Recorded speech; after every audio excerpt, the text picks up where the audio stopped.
Nelle ultime ore 232 carabinieri appena arrivati andranno a rinforzare le stazioni e le tenenze della Sicilia, provenienti dalle varie scuole allievi carabinieri dislocate sul territorio nazionale, ove hanno da poco concluso il 140° corso di formazione intitolato al carabiniere Alberto La Rocca, medaglia d'oro al valor militare alla memoria. Ai nuovi carabinieri destinati alle stazioni e alle tenenze nell'ambito dei 9 comandi dell'Arma provinciale sarà affidato il delicato compito di garantire la sicurezza dei cittadini, specialmente in questo particolare periodo caratterizzato dall'emergenza sanitaria. Il Comando Generale dell'Arma dei Carabinieri ha voluto così potenziare i presidi territoriali, le tenenze e le stazioni che rappresentano il punto di riferimento certo per la collettività e il simbolo pulsante della vicinanza dello Stato ai cittadini, non solo per la tutela dell'ordine e della sicurezza pubblica,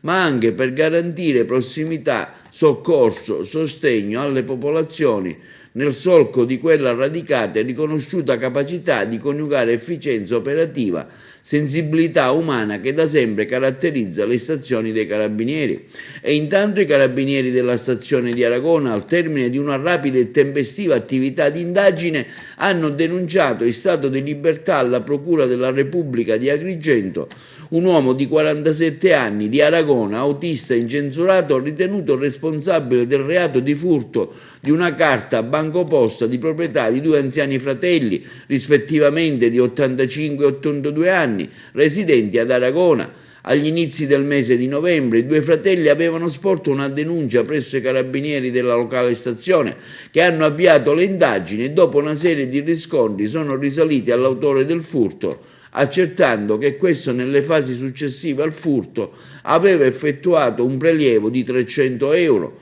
L'uomo è indagato per le ipotesi di reato di furto aggravato in indebito utilizzo delle carte di credito.